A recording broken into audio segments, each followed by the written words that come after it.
बोली बोली बाबा बैद्यनाथ की बुलबम बुलबम बुलबम बुलबम बुलबम बुलबम बुलबम बुलबम बुलबम बुलबम।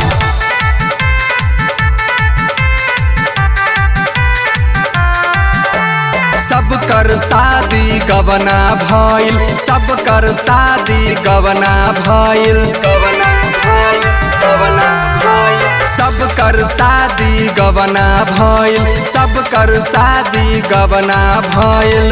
कोइल बार काहे हमर जिंदगी तबाही। बड़ा टेंशन में हूँ भक्त, बताओ क्या चाहिए, बोलो। इहे काबर वाली चाहे, इहे काबर वाली चाहे।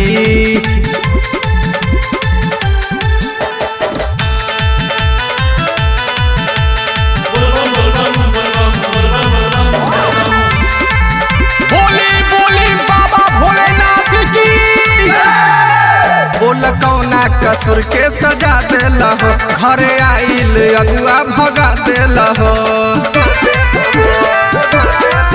बोल कौना कसुर के सजा देला हो, घरे आइल अगुआ भगा देला हो। कृपा करी हमरो पतानी नजर घुमाई। अरे टेंशन मत लो, हम जल्दी करते हैं कोनो उपाय। इहे काबर वाली चाहे, इहे काबर वाली चाहे।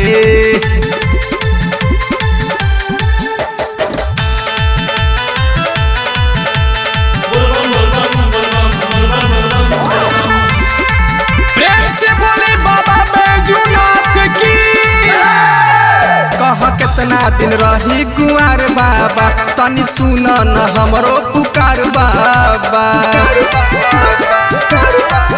कह केतना दिन रही कुंवर बाबा, तनी सुन न हमरो पुकार बाबा। इहे साल मौरी हमारा माँ के चढ़ाई। अरे हाँ भक्त, ऐसा ही होगा। इहे काबर वाली चाहे, इहे काबर वाली चाहे।